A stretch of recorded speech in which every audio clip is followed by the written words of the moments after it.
Habari za keri, rafiki zangu wa Biblia. Karibu katika kipindi cha Genesis hadi Ufunuo. Leo tunasoma kutoka sura 25 hadi 27, mipango ya Mungu kwa hema la kukutania. Hii ni somo kubwa la kiteolojia. Mungu aliyemuumba mwanadamu anataka kuishi pamoja naye. Hakuna jambo kubwa kama hili duniani. Tuanze kwa kusoma kutoka 25:8, nao wanifanyie patakatifu ili niishi miongoni mwao. Mungu hataki kutukutana tu Jumatatu, bali anataka kuishi nasi kila siku. Hii ni ahadi kubwa kuliko yoyote duniani. Hebu tuone muhtasari wa mipango hii. Mungu anasema katika mstari wa 2, waombe michango kwa ajili yangu, kutoka kwa kila mtu ambaye moyo wake utamchukua kufanya hivyo. Michango ya hiari tu. Kisha anaelezea sanduku la agano, meza ya mikate, kinara cha dhahabu, mapazia ya hema, madhabahu ya sadaka na ua. Kila kitu kimeelekezwa kwa undani mkubwa. Tunasoma katika mstari wa 9, hii kwa kadiri ya kila kitu nitakachoonyesha juu ya mfano wa hema. Hakuna makosa, kila kitu kimepangwa na Mungu mwenyewe. Sasa hebu tuone mambo ambayo mara nyingi tunakosa. Kwanza, michango ni ya hiari. Mstari wa 2 unasema ambaye moyo wake utamchukua. Mungu hataki kitu kinachotolewa kwa ubinafsi. Pili, mti wa mshita umetumika sana. Mstari wa 10, 13, 23. Huu ni mti mgumu, hauozi, unapigwa na migomo. Unaashiria udhabiti wa Kristo. Jambo la tatu, mizani ya dhahabu imezungumziwa mara kwa mara, talanta, shekeli. Kila kitu kimepimwa. Hakuna uongozi wa haraka katika kazi za Mungu. Hapa tunaona mabadiliko makubwa ya kiteolojia. Mabadiliko ya kwanza, hii kutoka kwa kutengwa hadi uongozi.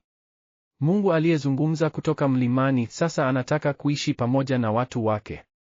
Mabadiliko ya pili, hii kutoka kwa dhambi hadi utakaso. Hema inaonyesha njia ya kumsogea Mungu kupitia madhabahu kwenye chumba kitakatifu. Mabadiliko ya tatu, hii kutoka kwa kumbusho hadi ukweli. Vyote vilivyomo hemani vinaashiria Kristo aliyekuja. Yeye ni kuhani mkuu, ni dhabahu, ni njia ya kuingia kwa Baba. Wanyamapori wanaona maajabu haya ya Mungu. Wasikilize mazungumzo yao. Naona Mungu anataka kuishi pamoja na wanadamu, lakini hawaelewi jinsi walivyobarikiwa. Kutoka juu, naona mpango wote. Kila kitu kinayojengwa kinaashiria yule mfalme atakayekuja. Moyo wangu unafurahi.